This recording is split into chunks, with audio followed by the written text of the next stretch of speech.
Given, the base is unknown. Logarithm 8 exponent to 3 over 2 to the base of x. Ibababa mo yung x, yung base. Yung exponent, ibababa mo rin 3 over 2 equals to 8. Hindi. 2 square root of x cubed equals 8 squared. Tsaka, Ay, mga pala, meron pala. 2 parenthesis mo, x cubed equals, kaya naging 64 kasi 8 times 8, 64.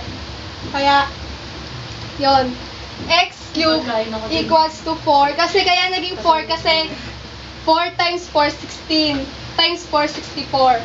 Kaya, kakancel mo yung 3. Yan. Kaya yung natira, 6 equals to square root of 4 cubed. Kaya yung sagot, x equals to square root of 4 cube.